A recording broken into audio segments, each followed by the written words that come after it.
Everyone, welcome back to the channel. Today, let's talk about the film look.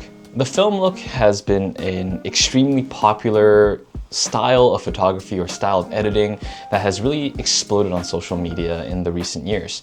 And cameras like the Fujifilm XT5 and the X100V or VI have been really popular because of their ability to simulate film. And as one of the original manufacturers of amazing film, who better to digitize their old products than Fujifilm? But let's say that you have a camera that doesn't have a robust film emulation or film simulation feature. Is it possible to get a really good film look using editing tools in post? So recently, a company called Dehancer reached out to me to review their film simulation software. They claim to be able to emulate real-life film stock behavior when taking photos or videos, and in a simple, easy-to-use package that works really well with either your photo editing softwares like Lightroom or your video editing softwares like DaVinci Resolve or Premiere. So today I'll be reviewing the Lightroom portion for the photos, and I'll be doing a DaVinci Resolve review in the future. As a disclaimer, Dehancer is not paying me to give a positive review. They've asked me to give honest feedback on their product so that they can improve in the future. And from some of the other videos I've seen from reviewing Dehancer, they've actually listened to some of their feedback, which is really cool. All that they've provided me with is a license to try out the product and also a 10% off affiliate code for you if you choose to buy it through me, and I will get a little bit of commission from that, which will be really cool if you want to support the channel. So to test the Dehancer plugin, I will be going out for a photo walk with the Fujifilm XT5, which has a bunch of film simulation recipes that try to emulate film. I got these from Fuji X Weekly, so shout out to them for their free content that they create. And all of these film simulation recipes have equivalent presets in the Dehancer application. So that way we can compare the exact same photo edited through two different means that aim to recreate the same film stock.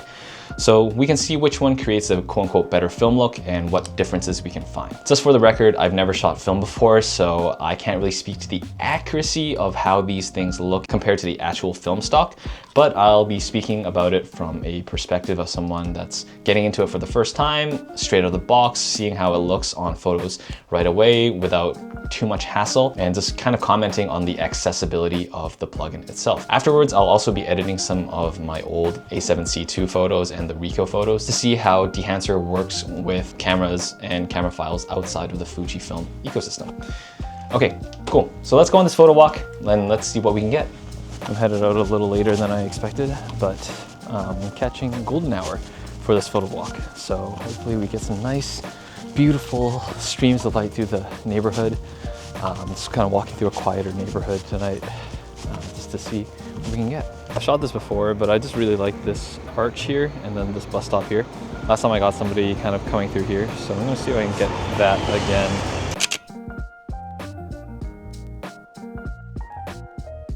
Like how the light is shining on this school with all these wires in front. So I'm gonna see if I can get a nice frame in here.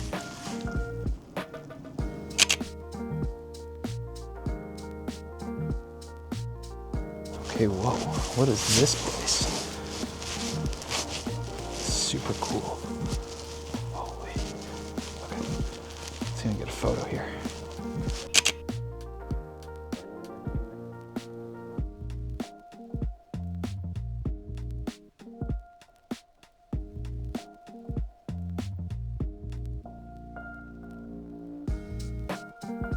So yeah, recently I've been trying to expand my style of photography to include a little bit more of a documentary or capture a bit more humanistic style of photography. I think I've been looking at photographers like Billy D or Billy Din.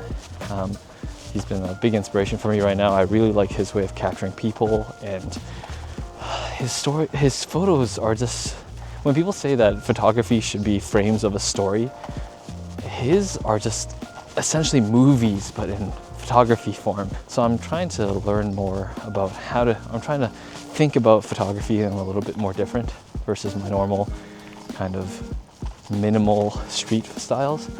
Trying to, I don't even know where to start, honestly. So we'll keep experimenting, we'll keep trying, we'll keep developing creatively. Darn it, the light has kind of slipped away a little faster than I expected. I'm still gonna wander around and take some photos, but I won't have that really nice contrasty golden light that's coming through. You can kind of see it right over the horizon where the sun just went down. It's like right behind this tree, like here. Yeah, it's like right, that's where the sun kind of went down. Okay, well, that's all right. I'm gonna go down to the park and walk through and see what, you know, we can salvage from this photo walk.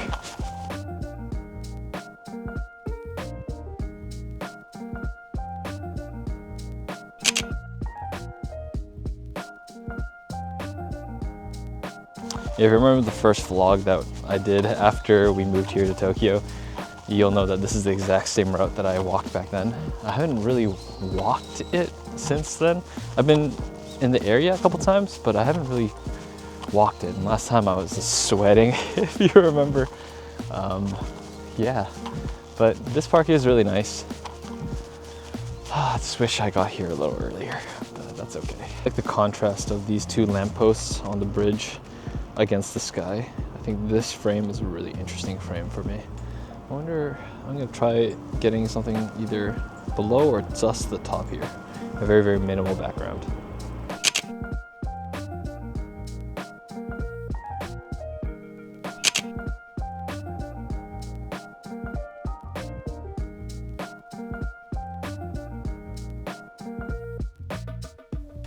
There's a cat in the hill.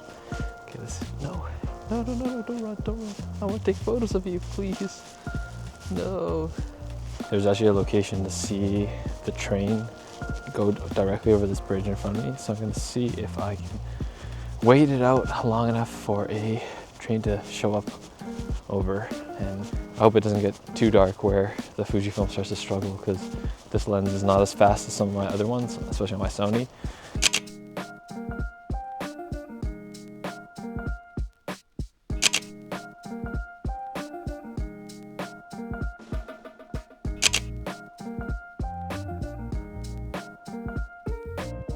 I really like getting backlit shots of people kind of walking through here, just from below, because you get them, yeah, very contrasted against the really bright sky still, so just like that.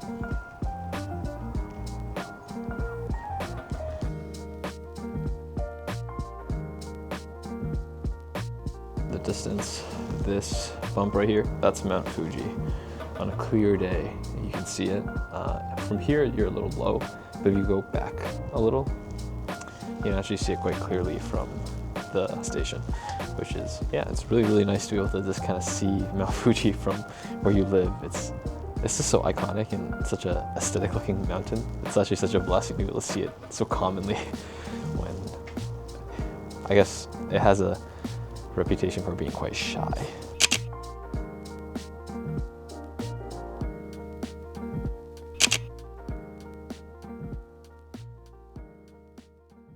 So we're back in the office and I've just finished editing all the photos.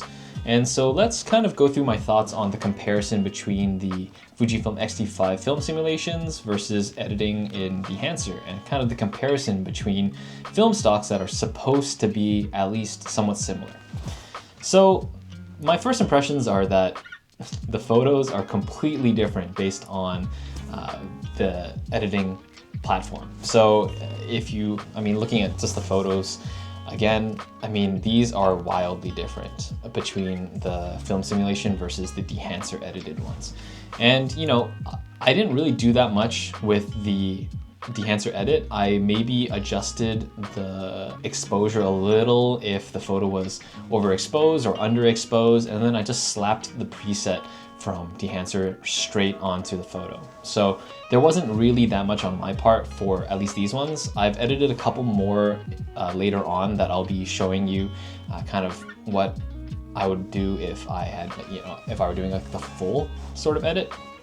But yeah, for the ones from this photo walk, they were very quick edits, just exposure and then preset, and then putting on the preset that matched the film simulation. So all of these are very different. I noticed that when I'm putting on the preset, some of them are extremely heavy-handed from Dehancer, and if I were to spend more time editing, I would definitely dial it back at least in some of the colors and just the way that it looks. I think it would be really nice if there was an intensity slider that kind of adjusted everything one way or the other. So yeah, if you were to buy this as somebody who doesn't want to edit that much, I might not recommend it to you. But if you really want to actually kind of get into the nitty-gritty of dialing in a nostalgic look for your photos, I actually do recommend it. In my opinion, the XT5 film simulation photos, while they give the impression of film photos, I think that they are still really, really digital. And you know, obviously that's the limitation of doing everything in body. But if you really want to get something that is a lot more reminiscent of film, I think Dehancer would definitely be my pick. I can't once again speak to the accuracy of these film presets from Dehancer against the actual film stock, as I've never shot with actual film. But as somebody who has a bunch of, you know, photos of family photos from my parents of that were printed with Kodak or Fujifilm, they are very reminiscent of my childhood photos and all my family photos. So that's the extent of my experience with film. Okay, moving on, here are some other photos I took from a different day in Koenji. So I took these at night, and I chose these. I took these because I wanted to get a different setting that was a little bit more city-like, a little bit more of the nightlife and all the lanterns and lights and signs, because I think that's where Dehancer actually really, really shines. So as you can see here, especially in this photo of these lanterns look amazing because of the bloom inhalation effect that Dehancer gives. I think that's definitely one of its best effects or best simulations that you can use. So I would 100% recommend it. It just looks so good. I think photos really shine and look extremely film-like when you take advantage of these direct light sources, and that's just to me the most nostalgic look. And when you see like kind of the light separation and like the blooming look, I just think that this looks so sick.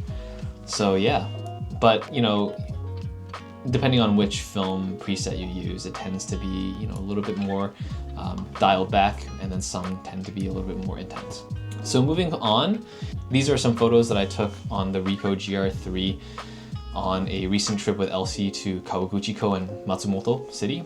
And yeah, I just kind of, this is where I took a little bit more time to edit the contrast, the effect strength, and this is how the photos turned out. I'm really happy with them. I think this photo of Elsie with the autumn leaves looks absolutely amazing.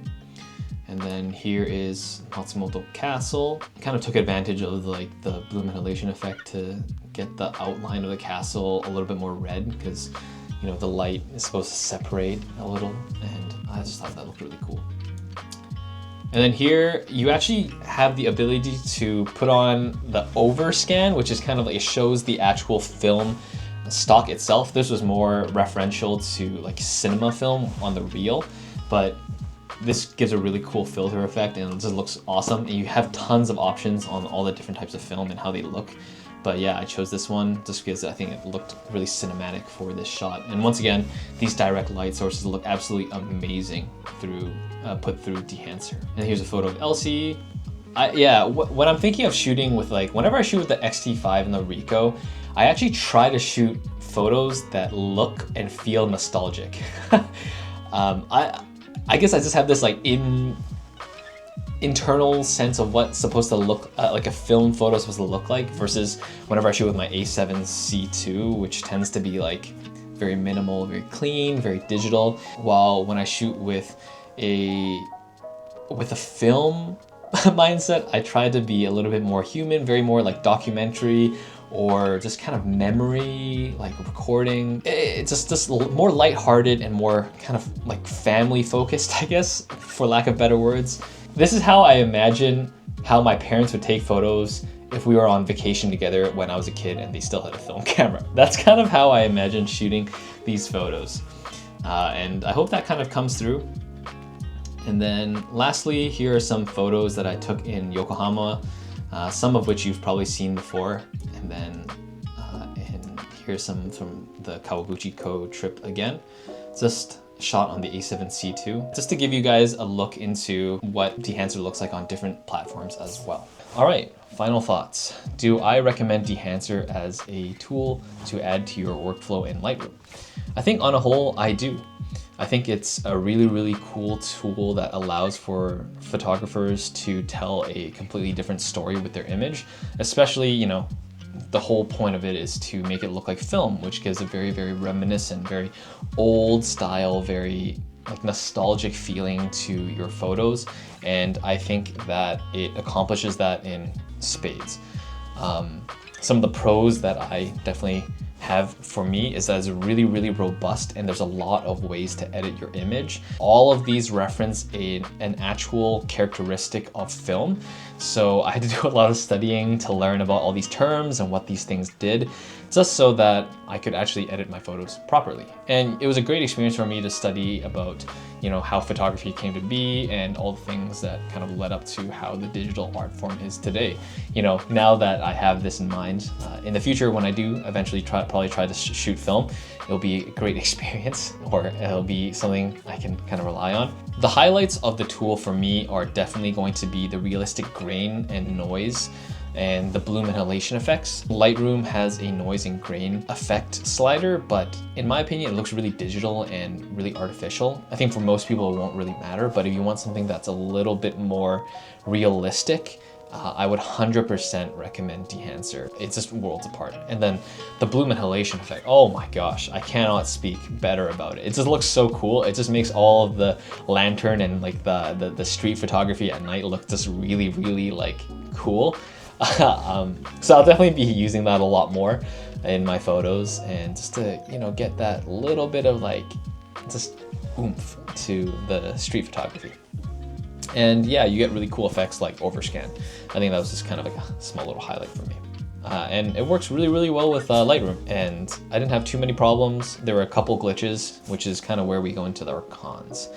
So for me, a large part of it was the UI and the layout of it all. I think I wish it was a little bit more similar to Lightroom. I think the sliders are like way too sensitive in some ways, and not being able to use keyboard shortcuts was kind of annoying. Like you can't use Control-Z on it, which was was really frustrating.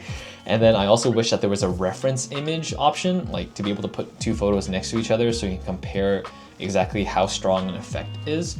Not being able to do that made editing a little bit more tough. I also wish that you could batch edit, because you can only do one photo at a time. And then also, if you want to re-edit the photo because you're like, oh shoot, it doesn't look as good or it doesn't match up with anything else, then you can't do that. You have to like delete the whole copy of it and then re-edit the photo from the beginning. So there's no like history on the photo, so you can't like continue the edit, which would also, yeah, if you had the batch edit, kind of like a separate Lightroom, and you selected it, and then you have a reference photo, so you can kind of compare it across like a whole bunch of photos, that'd be just amazing. Lastly, I think the presets also need a little bit of tweaking before they really look good. As you saw in some of the photos from comparing XT5 film simulations and the Dehancer edit, the presets tend to be a little bit heavy-handed, so definitely need some tweaking. It is definitely not for someone who is looking for a plug and play thing. So if you're looking to just kind of click a thing, make your photo look good, and then upload it to Instagram, I would say that you should just definitely invest in some presets that you like for Lightroom itself, because it doesn't sound like you're somebody who's looking for a extremely robust tool that gives you a bunch of options to edit. But, you know, having a lot of these options of, you know, different film stocks is kind of cool to play around with, but that's up to you.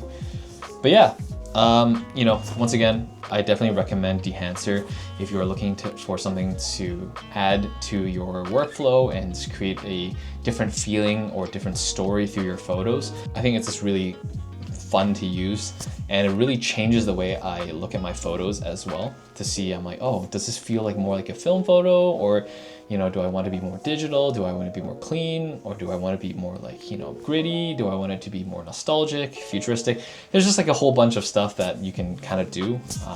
And it's really fun to be able to play around with different ways of making your photos look. And yeah, so if you are interested in picking this up, please use my code GERMS.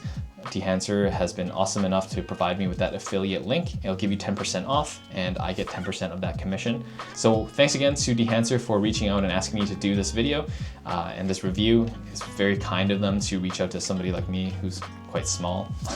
It feels very legitimizing. It's really fun for me to check out, you know, just to expand my repertoire and things I can use to tell these stories. So I'll also be doing one on their DaVinci Resolve plugin soon. That will be in conjunction with a very personal project, which I'm very excited to do, but let me just finish this video first. I know this was a slightly different video than my normal stuff, but I hope you enjoyed it nonetheless. Please like, comment, and subscribe. I will see you next time. Bye.